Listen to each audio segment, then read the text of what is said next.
as I was saying, the price of the cotton was collectively determined by all our customers together, sitting with the farmers, and also then what we would do with the premium, because fair trade and organic both have a premium.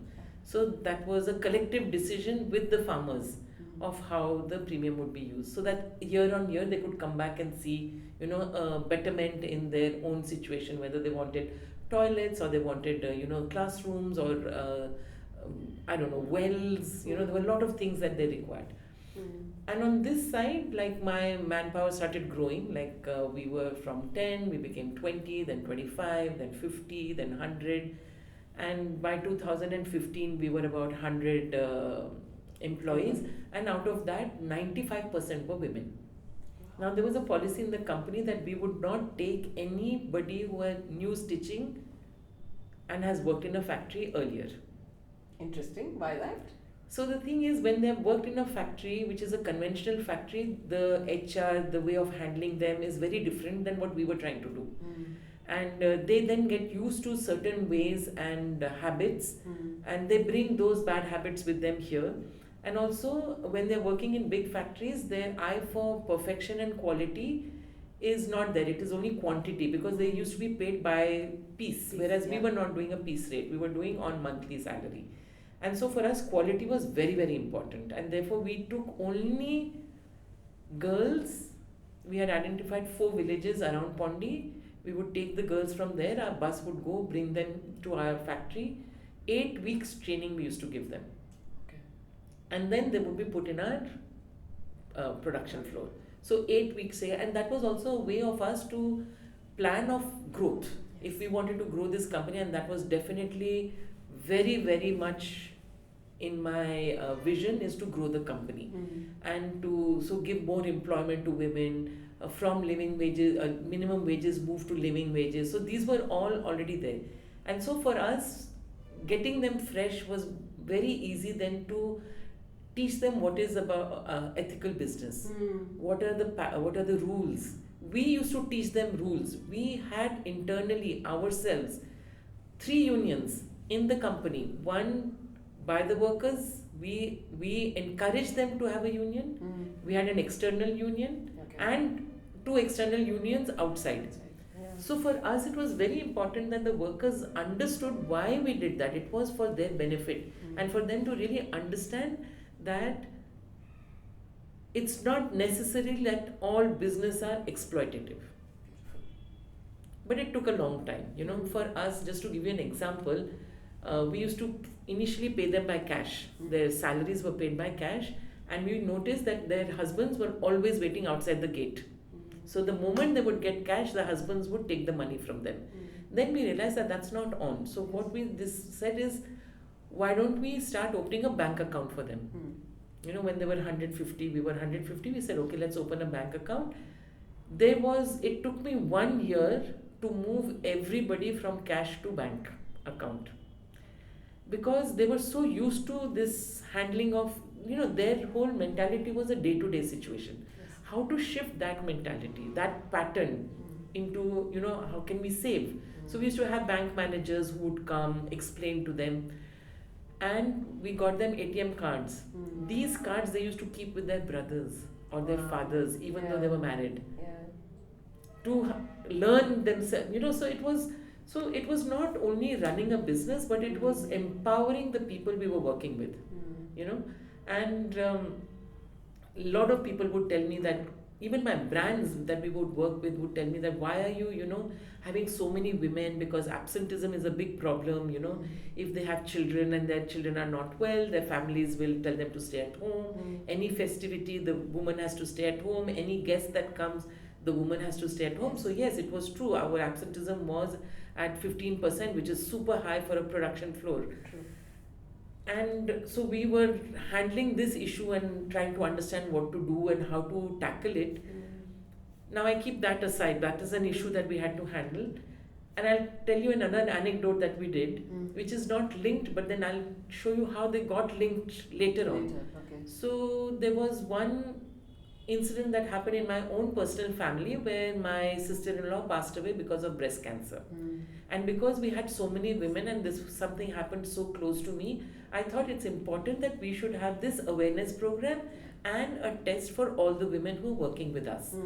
And so we approached Jipman and they very happily said, okay, we will do a camp where, we'll first test them and then we will create an awareness.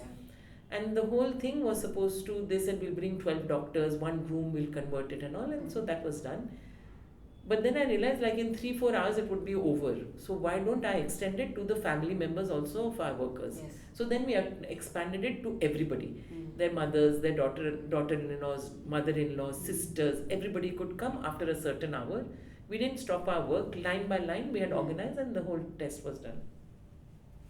We found 2 ladies with a very early stage. They were given treatment and they were cleared of cancer. 3 months later, my HR comes to me and says, I've been monitoring the attendance and we have come down to 12 to 13% from 15. I said, what did we do different? We have not done anything different. How is this? I said, why don't you go and club them all together and I want to talk to them. So in my broken Tamil, I said, we are so happy and proud that you people are making an effort to come on time and be more present and, therefore our production is improving and the attendance has gone down and all. And then one of the ladies said, you know what? When you did that cancer test and you welcomed our family members to come in, our mothers, mother-in-laws, our husbands, they all feel that this company is not thinking only of their employees but their families as well. So now if there is a kid who's unwell, the mother-in-law will say, you go to work, I'll keep the kid. So where we had a resistance in the family, now they are telling us to go. So what I experienced was taking care of our people is not a waste of time, which usually in a common factory, in a conventional factory, they feel how can we squeeze our employees more than 8 hours to get an output. But if you keep your employees happy, if you keep their family happy, so these were little learnings for me. It was not something that was planned. It was learnings as we went along. But the reason why I'm saying it was important is because there was one very clear focus. There was a purpose in the company which was very strong, which people call vision or whatever. Then there was this whole thing that we need to see the planet and we need to see it in an integral way. And this is where I would say again it goes back to my education. Like everything to see in its whole, not in part. So planet then people. It's are people happy? Are we taking care of them? Are we taking care of their families? So we did a lot of exercise, HR exercises with our people for trust building, and I always used to be part of it. It was never they and me, it was we. And that really made a difference, and it was so fulfilling, I can't tell you. So these are little things that we did, and we kept growing. And then there was a time when we were growing so fast, and we were starting to work with bigger brands. The bigger orders were coming in, and then we started, adopting villages and saying, okay, this village, entire cotton we will take. So we gave a commitment to one village, then slowly 2 villages. When eventually we were till 2019, we were committed to 2.5 villages. And by 2019, we had reached about 420 women in Pondicherry. Beautiful. Let's go a little back. So, when the adaptability, of the women, to a vision that you were trying to achieve was becoming, it was not easy. You just explained. There were a lot of these challenges. Yes. What were you going through at that point in time? Did you at any point in time say, oh, let's just go back to where we were, this is so tough? I want to understand a little bit about what was happening in the, the entrepreneur founder's mind. Never. And never, not once? Never. Oh, not beautiful. once was I not excited to get up and go to my factory. Not once. I mean, just going into the factory and seeing those smiles of the women coming all dressed with flowers in their hair was enough reason to get up and go in the morning.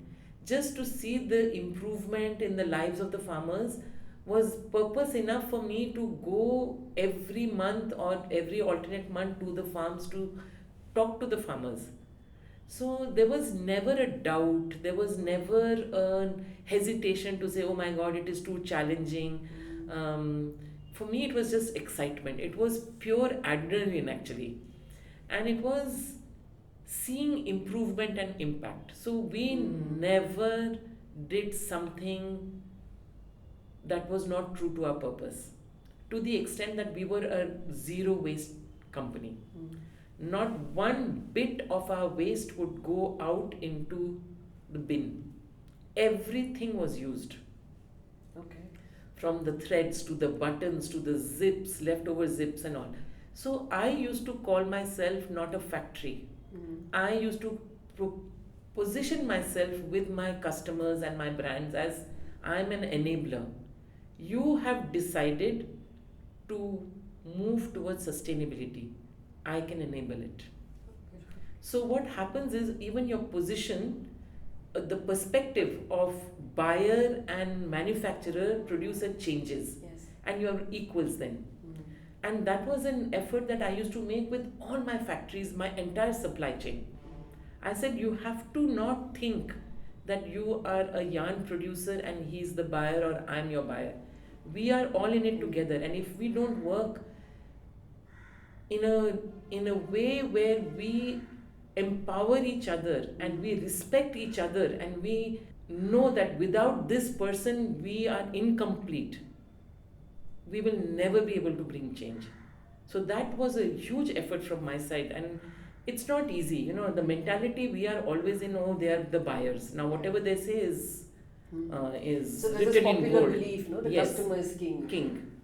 To the extent, I'll give you an example. We had a buyer in Spain, and we were telling him, look, this is your designers needs to come to India to understand the fabric, and if they don't understand the fabric because there's a lot of wastage happening, they have to understand and then design accordingly, because everything wastage can be reduced because if it's designed intelligently. Yes. So that is what we believed in. They were not sending. 1 year they didn't send, second year they didn't send. Then the third year, what I decided is that with their production, their waste also we'll put in the container and send it to them. And we did that. Oh, beautiful. We took their waste. It was 1 ton of waste. We took that waste, we put it in boxes, and we sent it with the production. Okay. And what? And I was waiting. I knew that the moment the container will reach them, they'll open the waste, and he was furious. And I said, look, 2 years, I'm not going to take your waste and dump it out. You need to send your designers. I've been requesting you, you're not sending. And today, and when we closed in 2019, he was our biggest supporter in sustainability. He was making collections that were zero waste collections, his designers. Oh, that's an impact. Impact. So I'm not a nobody, I'm an enabler. Yeah. You need to respect when I'm calling out to you. Like fashion colors. I need, today black is the color of fashion color, or let's say fuchsia pink. So all the thread that is bought has been fuchsia pink. Yes. But then we have 3 boxes left. Next season it is parrot green. I'm sorry, this fuchsia green, 3 boxes, please try to use it. So it is about communication, it is about interaction, it is about wanting to be impactful. So when you're doing that, then you are not bored, or you're not stressed, or you're not seeing the challenges. You're just seeing how to overcome situations and bring it towards being more sustainable. Yeah, and I also have an observation, which is that I think all of this was possible only because there was an immense clarity that you had within yourself. I'm not saying clarity in terms of what you're going to do, but I feel it's just this clarity of what is, what's the right thing to do, or perhaps what not to do. So it's very beautiful that you ask me this question, because I always say there are 2 types of people. One who knows very clearly what to do, he gets up and does it from the age of 15, and I would say my son is that. Whereas I never knew what to do, but I would see the opportunity and I would take the opportunity and I would make something out of it. In Mandala, there was one very clear vision that I had, and that was of a sculpture. You see a block of stone, you don't see the figure in it. The details of it. The more you chisel on, the more the detail you find. And that was the similarity for me. Like for me, I was a sculptor, I had this mandala in front of me, I had a gut feeling, there was a passion behind what I wanted to do, I had the purpose, the planet, the people in place, and prosperity was the fourth leg that I brought to the stool, because I didn't feel three was good enough. I had to have four. So I always said that for mandala it was prosperity. So it's not wealth, it is not money, Yes. it is prosperity. Okay, so it is not limited only to the workers. It's prosperity for human beings. Then it was planet, purpose, and people. So it was that. The more I meditated, I would say, in that, the more clearer the vision was getting. So it was like a sculptor with this big block of stone, and the more I chiseled and the closer I went and the more years passed, I needed to chisel more carefully, because I was getting close to what I was visualizing. Yes. So that is exactly how I felt, and that's how I worked actually. So it was more an aspiration that I had, which slowly manifested itself. Yeah. Yeah. Okay. So what happened in 2019? So 2015 we started growing very rapidly. It was also a time when a lot of external things started happening. There was a drought. So mills were not dying. So therefore there were delays in the factory. We were shipping by air. We were growing very fast, so cash flow. We were shifting. We had put our second factory. So there were a lot of transitions, growth that was happening very fast. Everybody was telling me, if you don't overcome this, you'll have to close. Why don't you look at investment? So that was the first time I started hearing about investment. I knew very little about it, but I said, okay, let me see. And somebody suggested, at that time, they were the largest impact investors in India. And they told me, why don't you call them and talk to them? Because what you're doing is really impactful, and it is from farm to manufacturing for the full garment. So it's a real supply chain, and it's an ideal situation also for them and all. And so I called, and at that time you're not seeing at what time you're calling. So I called, and it was 7:30 in the morning, and the person who's the co-founder of the investment company, he said, are you not aware that it is pretty early in the morning? I said, when you're an entrepreneur and you have to get it done, you are not seeing time, you need to get things done. So he said, yeah, but we do not fund, housewives. And I got really offended, like, how dare you say that, you don't even know me. I didn't even know him. Yeah, so I said, how can you say something like that? You don't even know me, you don't know my story and all. And then from the other side, very calmly, he says, okay, you can come and meet me in Bombay on Thursday. And so I went, and when I saw where I was, I thought maybe I've bitten more than I can chew. There were all these C's that started coming in, a CEO, CTO, CFOs, everybody was in the room, and I was this little one trying to do something in sustainability, and and that time the deficit and the amount that I wanted was a very small amount. I was totally self-funded till then, and so they asked me, what are you looking at? And I told my ticket amount was like really small, and they all started laughing. And then he said that I told you that we don't fund housewives, and you have a dream, you have a passion, you have brought it till so far, you want to grow, but then you're looking at only this, how will you grow? So our ticket size is X. And so I said, I don't know what to do with X. He said, well, that's why you come to us. We will teach you what to do with X and how to grow the company in the vision that you have. And so there's a due diligence, 6 months, and financial due diligence and all that. And it was really good also for the company, because, I had taken it from in my strength. And here was something more professional coming in, everything was getting clean, streamlined, processes were getting also. So it was in one way an improvement in the existing structure. Yes. And so we kept growing, and the focus was on growth, on the top line. Bottom line, they said, don't worry now, you just keep growing, second factory, this, that and all that, more machines and more orders, bigger customers. So I was traveling every month, 3 months, 3 weeks I used to be traveling overseas, coming back, and then following up the production, then going again. So it was Europe, Japan, America, it was UK, so customers, and it was growing. It was a good, we were growing at nearly 40-50% at that time, but no focus on the bottom line. So burn was happening also very fast, and I was thinking they are guiding me, so I'm doing the right thing. And but there was a friend of mine, she said, Anjali, you're not looking at your bottom line. And I said, yeah, but they're saying only focus on the top line, and so I'm focusing on that. And that was also my strength actually in some ways. Marketing comes natural to me, and also for me, because my experience was so a true experience. It was not just words. It was really what I was doing it. So when I would talk, people would really, and I would say, don't place any order. Please just come and check out the supply chain. And actually, no company reveals their supply chain. Yes, of course. But we would take a new brand, take them to the farmer, the weaver, the yarn, everything. We would show them the entire supply chain, because we felt that if they want to partner with us, they need to know our totality. And they would be surprised, because maybe one day they can go directly to that supplier if they decide not to manufacture with us. But that was not our fear. More people going to them would be, from whichever angle, would be growing of the organic and the fair trade thing. That was how I was seeing it. And then came 2018, and there were some, I think 17-18 GST came into place, but we were 100% exports, so they didn't know how we fitted in. At that time, yarn prices went off the roof because of the drought, so that happened. Then some internal things happened, and we started going down.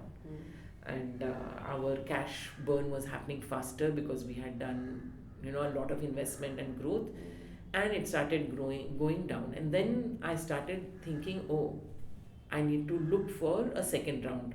That's what we discussed with the investors. And then we started looking for a second round, and everybody was looking at the bottom line. And that's when I realized how important it was for me to have at least focused a little bit on the bottom line. But it was too late. And so in 2019, with a very, very heavy heart, as an entrepreneur, from 2017-18, I kept pumping in my own personal funds. Fixed deposits, whatever I had. You have hope that tomorrow it will happen, something will happen, one magic will happen, let's get a bigger buyer, he'll give an advance and it'll roll for a little, so you keep trying because you don't want to give up. And it's a project, I would say it was like nearly like a baby. It started from zero. It started with one tailor, and we were 420 operators, at that time. And so it was very, very difficult. And I think when the entire personal funds were over, nothing was left, literally rock bottom. My husband said, we have nothing left. So that was the time we brought the shutter down in 2019 with a very heavy heart. And the efforts of raising another round didn't happen.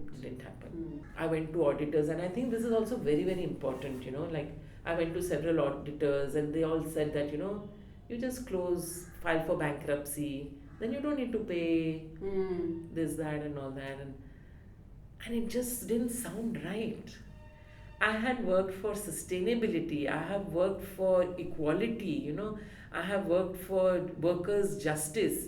And what was I going to do? Just file for bankruptcy. So I was very disturbed inwardly, like it didn't sound okay. So I came home, and I put my son there, and I put my husband down, and I said, look, this is what I'm being advised to, file for bankruptcy and close. But we do have outstanding salaries and this and PF and ESI that we have to clear. And we did have a property in Auroville at that time. And so collective decision, because, when you are selling a property, it belongs to everybody. It belongs to my son as well as to my husband. It's a family's thing. So it was then a family decision. And actually it was my son at that time. He said, no, Mama, you have stood for certain values. Now we can't do that. So please sell. Whatever needs to be cleared, clear it. So then that was the effort, then COVID came and it was difficult to sell property, then finally we closed, let's say 95% of the things we closed. And so there was a lot of retrospection, what has happened, why did this happen, Also, like, you ask questions like, why me? I have not cheated anybody. I've tried to do something good. Then why? So a lot of these whys that were there, and I was not getting answers to those immediately. I had to go deeper and deeper and deeper, and I realized that even if I wanted to do sustainability, even if I wanted to do ethical business and all, business itself has a dharma. Was I aligned to that dharma? And I realized that, there were certain things that I liked doing in business, and there were certain things that I didn't like doing in business, and that I never focused on. Like, I love expanding. For me, operations, manufacturing, supply chain, the big vision, all that was important. Finance was not. Because it always came. I didn't have to go looking for it. It just happened. I grew from zero, from 12,000 rupees investment. We were nearly touching 12 crores when we had to shut down.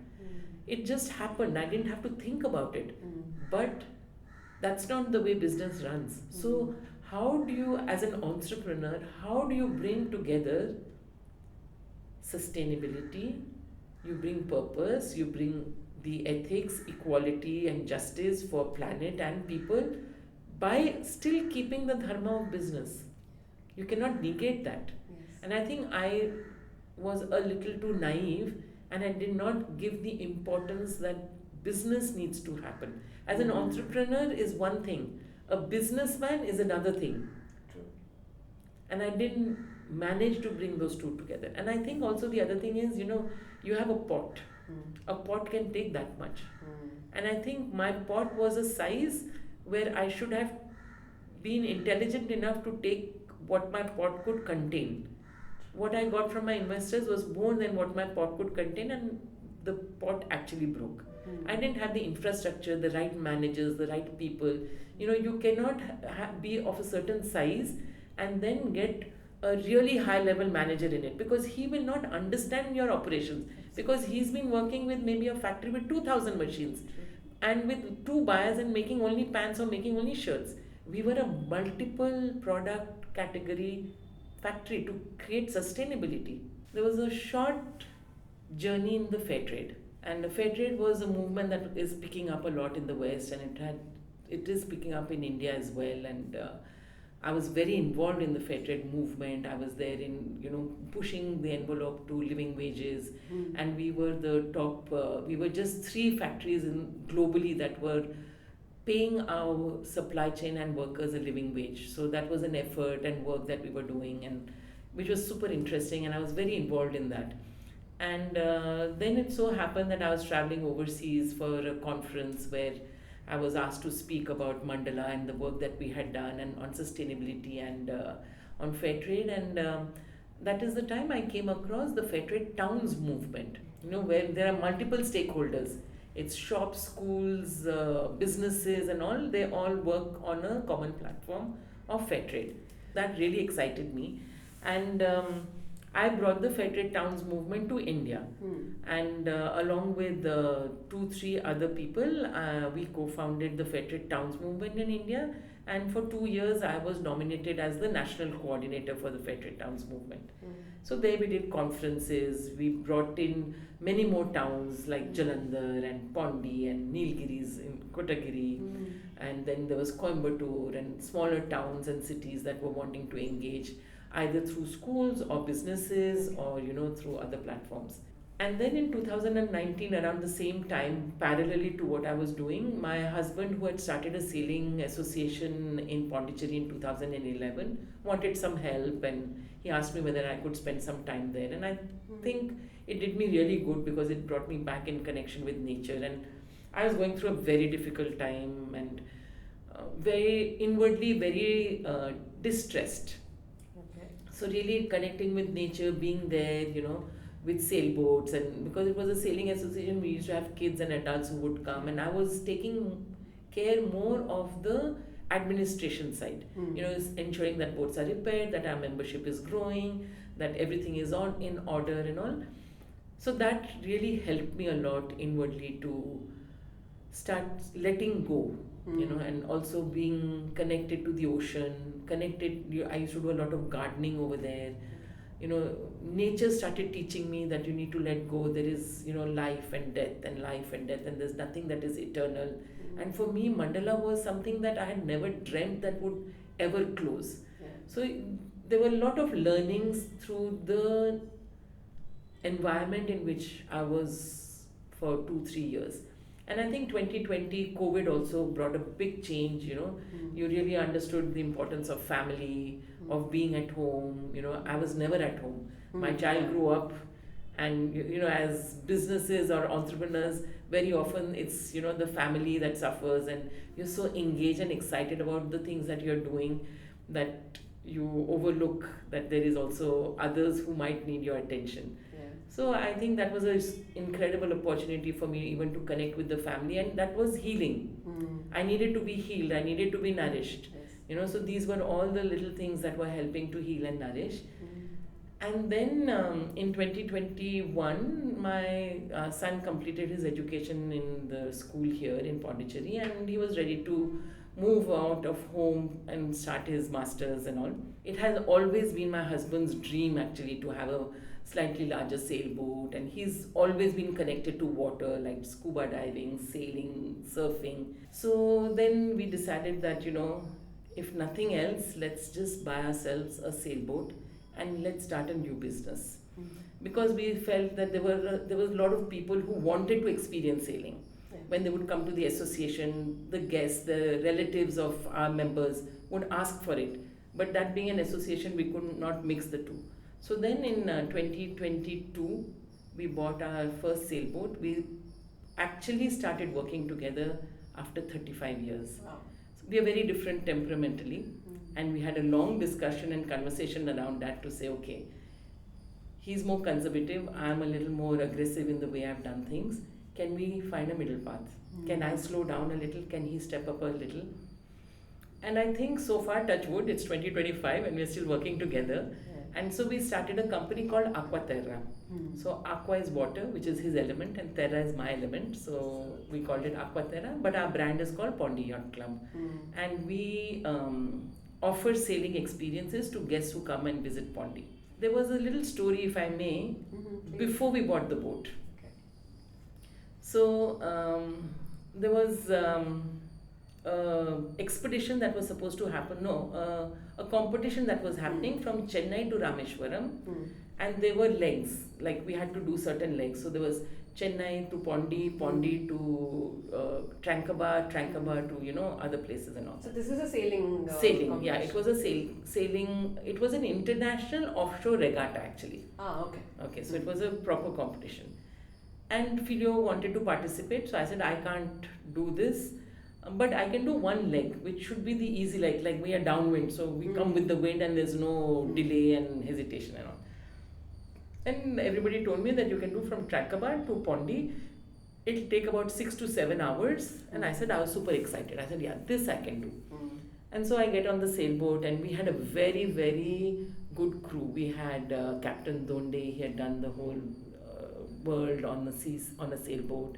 We had Chinna Reddy, we had his Captain Donde's wife, and Filio and myself. So it was like a fun, like Donde was there with all his stories and telling us, his sailing stories, and so it was super interesting. 4 o'clock, the wind stops. There's no wind at all. Wow. So patiently I was waiting. So quietly, then after 10-15 minutes I asked, so what time will we reach? And there was a chorus. We don't know, when the wind picks up, we'll go. And this whole perspective of time, we as women, me as a mother, an entrepreneur, having a factory, clock timing was so important. Yes. We get up with the clock, we go to sleep with the clock, everything is time. Today you look at Google Map, what time I'll reach the airport, you put estimated time of arrival, it's there, clear, and you reach there, it tells you by the minute. Yes. And here you're in the middle of the ocean with no breeze at all. And everybody is saying, we don't know. So this whole it put me actually in a panic state. Yeah. I got anxiety attacks to say, oh, we don't know. And I could see the lighthouse for 4 hours, and we were not Pondy lighthouse, I could see it for 4 hours, and we were not reaching. Yes. At one point, I thought maybe I should jump in and start swimming, and then my husband said, I think you're absolutely stupid. That's not what you do. You just wait for the wind to pick up. Yeah. But that was a turning point in my life. And I said, okay, how are we going to do this business differently? How is it going to be connected to nature? And it's crazy now, you're looking at the tree if there is wind. You're looking at a cloud and saying, oh, this cloud will block the wind and therefore sailing conditions will change. Yes. You just suddenly get so connected with nature, and therefore even your whole business model is of a different rhythm. It's no more clockwork. It's, are we in harmony? Are we aligned to nature?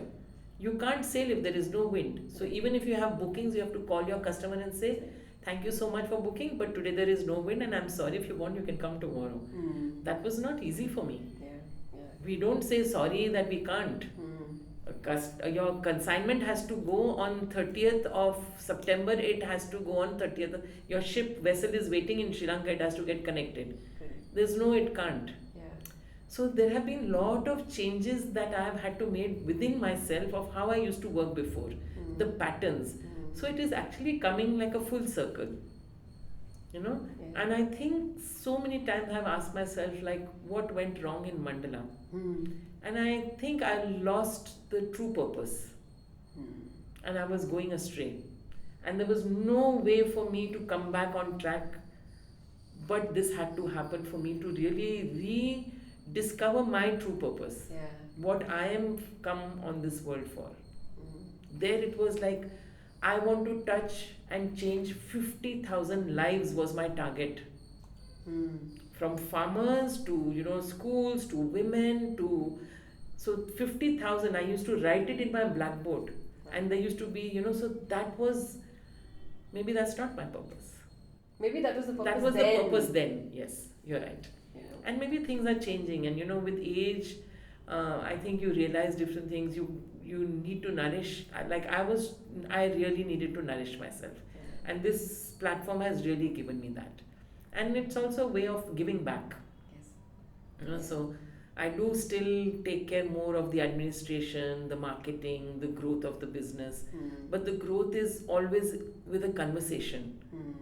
We are two now. I was so used to doing things all alone. So it was me, I decide, I move. Yeah. Whereas now it's conversation. So it's a new way of doing business also that I'm learning. And I think I'm super happy. I go to sleep content. That I think is the most important. Yeah. I go to sleep content, and I think every entrepreneur goes through this journey.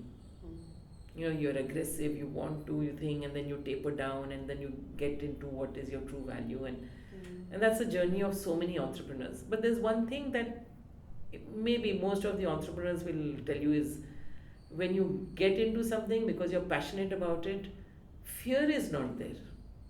You're fearless actually. I've never had fear that I'll not manage, or it'll not happen, or I'm incapable of doing it. You get the strength to go on, you go ahead. It's always this that, we'll figure it out. We'll figure it out. And I think failure is very important. We always like to hear the success of every entrepreneur. But I think if you don't fail, you don't get to learn. So, I feel today's youth, I keep telling my son, you're just 24.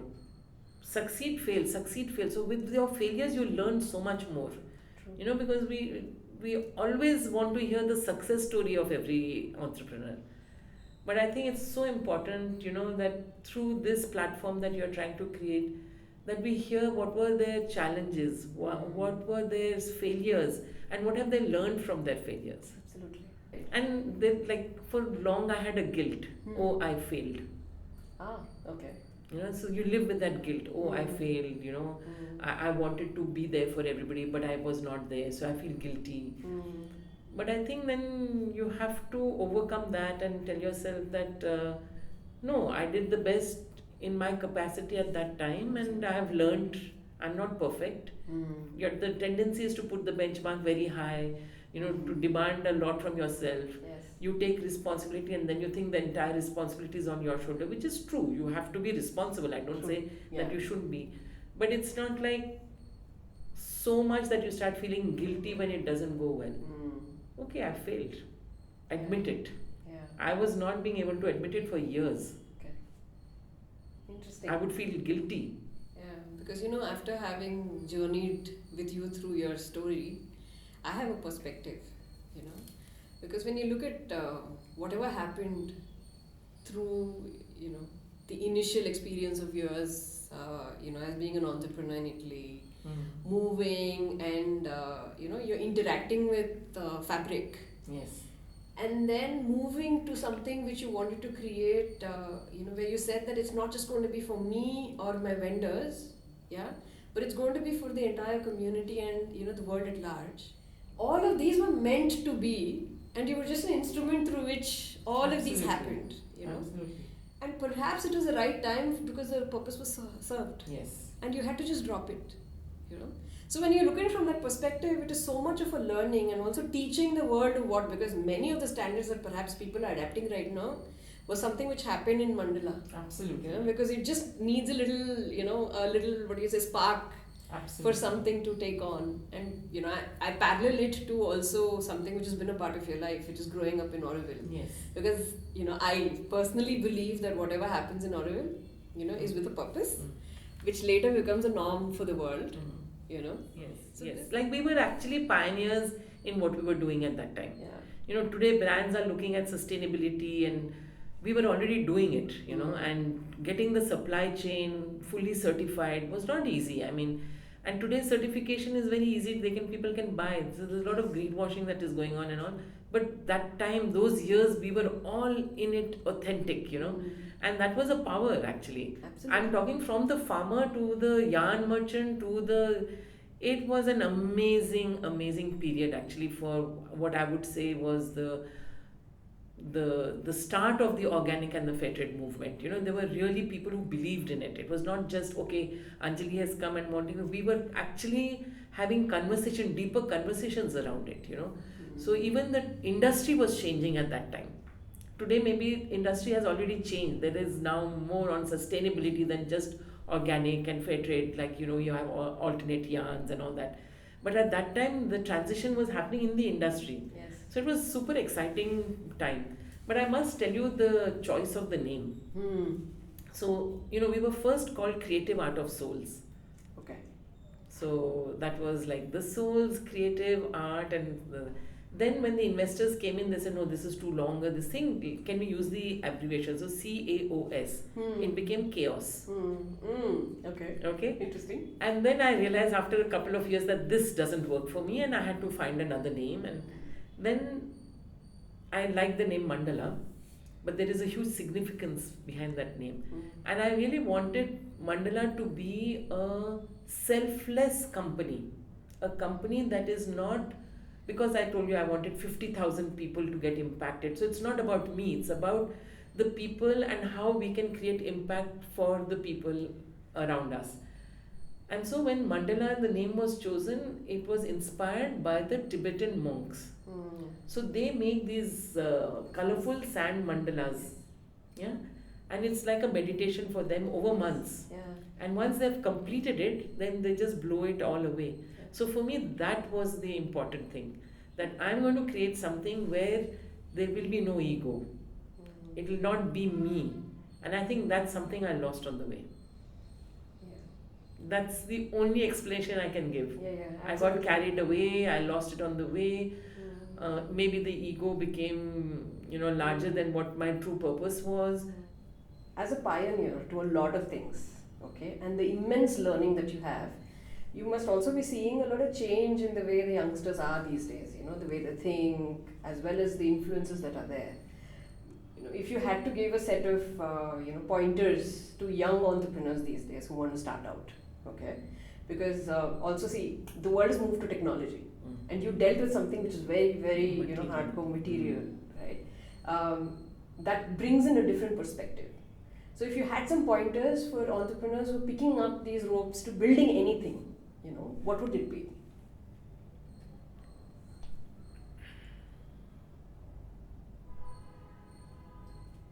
I think a lot of entrepreneurs would have already said this before me as well.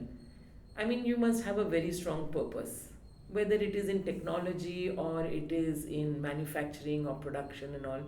There has to be a purpose behind it, and there has to be perseverance. Okay. Everybody is looking at seed funding. So, what is happening is it works, it works. If it doesn't work, no problem.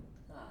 They're not going deeper into the issues, deeper into their businesses, deeper into the purpose of why they've started something. They like something, they want to be in the startup, but they want an angel fund. So we started with 12,000 rupees. So if you want to do something, you can do also with your own money. You don't need lakhs and lakhs and crores to start a thing. You start, make it yours first, then attract angel fund. I think that is where somewhere I think the startup is, they're immediately getting into angel funding, seed fund, Yes. round A, then round B. They're getting into the funding. They're not getting into the business or whether it's technology or anything in its depth from the beginning. Yeah. I think that's a little bit what I see, but maybe I'm totally wrong. No, because, you're bang on this. mm. You know. So this is one thing I can see, and then the other is I feel also like we don't take up one thing and we don't go in depth in that thing. We are saying, okay, let me try this. If it doesn't work, okay, anyhow, it's not my money. It's a seed fund. Tomorrow, seed fund people know already that if I fund 10 projects, maybe one will survive. So your commitment to something is not as deep. So I see that this is a little I think that also kind of plugs back into the purpose. yes. You know. They might have a purpose, but it's not deep enough to say, okay, I'm going to commit to this, and whatever may come, I'm going to try to overcome it. Yeah. That is not there. So that perseverance is lacking. So these are the two things that I feel that today's youth maybe should work a little. But this is how our environment is today. So to ask them to do something which is not part of their environment may not be. It worked for us. Maybe it might not work, or it might. It's No, I have a slightly different perspective on it, because these are things that which are deep inside us. yeah. Right? I think the environment influences us, and there is always a dilemma. Having Yes. interacted with entrepreneurs for quite some time, I do see there is this dilemma, and that is when it just comes down to what you want to look back to as an individual. Are you Yes. listening to your inner voice, or Yeah. are you just Yeah. reacting to what comes externally? So here I can say then again two things. One is like your education, that plays a huge role, and the other is your parents. Yeah. So I think today even we do see a shift with younger parents where they are looking for something alternate, deeper. They've gone through it. They don't want that to repeat for their kids. So I think education also has to change if we want a change in our in the youth that is coming up and becoming new entrepreneurs. So education and parenting both go hand in hand, where we can really then see more purpose, more value, and it's not only about the money, it's about doing something where you bring a change, where you bring an impact. Even in technology today you can create impact. Absolutely. Yeah. So I do see these two factors also as playing an important role in the new generation startups and entrepreneurs for sure. Yeah, that's interesting that you're bringing education and parenting into Yes. context. On that note, thank you very much, Anjali. But I'm really going to pick your brains on education and parenting, hopefully next couple of episodes. Super. Thank you so much. Thank And you. I think it was great talking to you, and I look forward to the next episodes, and sharing my experience.